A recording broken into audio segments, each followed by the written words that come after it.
Whenever your heart is broken, don't ever forget you're golden. I will find the light in your soul, I'll be there. Hello there beauties, your girl Euniycemari here. Welcome back to my channel. If you're not subscribed, go ahead and click that subscribe button. I promise it won't hurt. Today's video, we are going to be talking about baking soda in natural and DIY deodorants, and why baking soda can cause irritation or a rash for many people under the arm. You guys know that I have been natural under the arms for about 3 years now. I have used nothing but natural deodorants, and I ran into this issue once before, not knowing exactly what it was, just figuring that my body and the chemistry of whatever was in that deodorant wasn't working. And I'm currently using a new deodorant which I am in love with, and I will have a full review on in a couple of days coming up. But I've had the same issue happen, so I kind of dug a little deeper into the ingredients and what can be causing it, and I figured out that baking soda is a key component. Now, when doing more research into this, I found out that baking soda also is a problem for many people out there. So baking soda is used in a lot of natural DIY deodorants. It helps to eliminate odor. Baking soda can cause a rash or skin irritation if too much is used. I have my notes here, so bear with me. Baking soda has a pH of 9, which makes it alkaline. So if you guys can, you know, kind of scale back to my other video talking about the pH scale, that video is really important, and the pH scale is also really important so that you know when something is too alkaline or too acidic, because if it's too alkaline, too acidic, it throws off the pH in the skin, which can cause you to have issues with the skin or hair or internally. So that's really key to know, is that baking soda has a pH of 9, which makes it alkaline. And why this ingredient is very important in natural deodorants is because the skin is around a 5.5 on the scale, and sweat under the arm, it ranges from a 4.5 to a 7.0. So it's a little bit more acidic. So when you put an alkaline with an acid, when you put something that's alkaline with something that's acidic, it neutralizes each other out. So between the sweat and the baking soda, when they come in contact, when you begin to sweat, it neutralizes the baking soda. So that kind of helps to even out the pH scale, if you guys are following me on that one.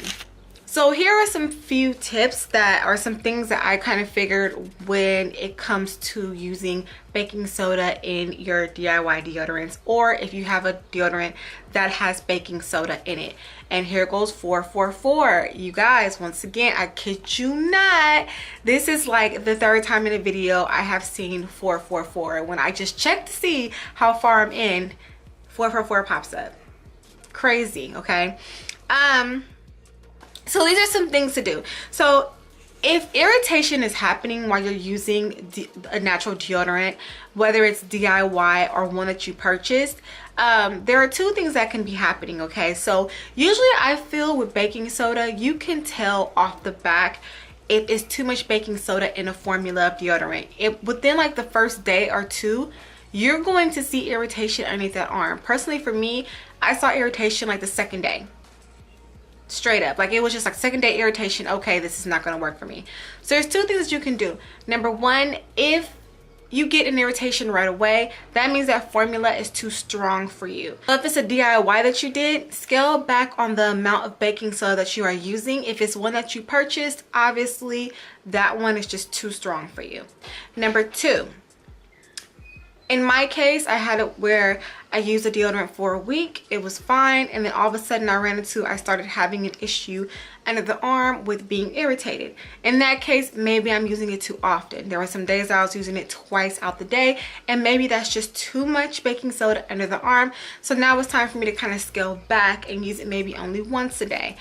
So you just have to kind of gauge it where, what is enough, or what is the right amount of baking soda for you and for your body chemistry. It all goes into body chemistry. You know, some people probably can use a little bit more baking soda because they probably sweat more than others. Some days I sweat more days than others, you know, so that all plays a key factor. Now, unless you are extremely just sensitive to baking soda and it does not at all work for you, then that's a whole different story. Then you just want to X out using baking soda in your DIY deodorants or ingredients in deodorants that you decide to buy overall. Okay, so pretty much that is it. This is a really straightforward to the simple part of the video. I really just wanted to dig into this because I feel like this is something, when you start on the natural deodorant journey, this is something that you are going to run into. You're going to buy a deodorant that uses baking soda, and you're going to be like, okay, why are my underarms on fire? Like, I'm not understanding what's going on. These are all natural ingredients, but you have to look behind the scenes at natural ingredients to figure out the pH scale and you know, acidic, alkaline, and how those two come together, how they merge, and how that can either balance out the scale of the skin or it's either going to throw it off. Okay, and it's all about playing around with different things as well when it comes to natural ingredients and just figuring out what's your chemistry, how does it work for you, and how much baking soda you need, you know, because it's all about body chemistry at the end of the day. What may work for somebody else may not work for you. So with that being said, share with me down below your stories. Do you guys have any baking soda stories or baking sodas and deodorants that you tried that was just a no? Are you sensitive to baking soda? Is it something that you can put into your regimen? Is it something that you avoid from your regimen? Just share with us down below to get the conversation started. And with that being said, thank you guys so much for watching. This is your girl Euniycemari. Make sure to rate, comment, subscribe, all that fun stuff, and I'll see you guys in a later video.